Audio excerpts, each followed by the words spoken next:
Okay, so what I did was made a template from my motor. I put paint on the motor and I dolloped it in there. So that is the exact location of my motor mounts. And if I fit this in here and I line up the bottom one crudely, it tells me where my top one needs to be. And if I lay it on here like so, this tells me where this one needs to be. So this is the top, it's marked, and I might, if they're lined up, I might make a full plate to hold this thing solid with, I'll just use longer bolts. Alright, let me figure this out. Alright folks, so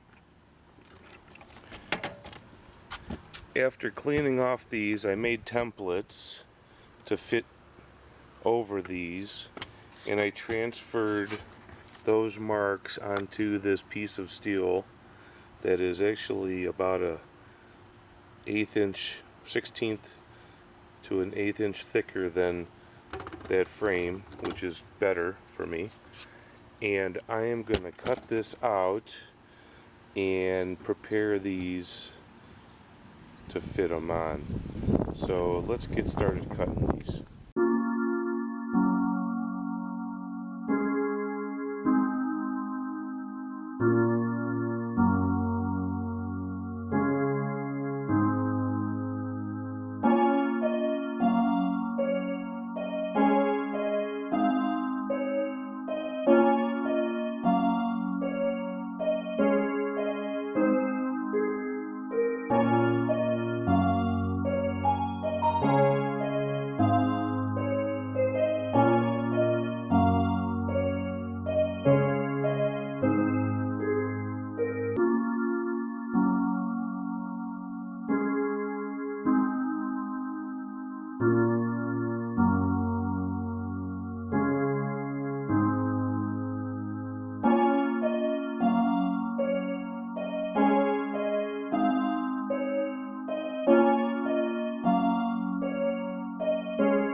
Alright folks, so I have my two motor mounts here. They will fit in like that, and they're going to have to be bent, obviously, but they'll get welded in place, something like that. This will be rounded off here and a hole drilled where it needs to be, and this one goes on the other side. So we're going to clean these up a little bit more and bend them if that's possible, and we have to heat them up. So that's where we're at.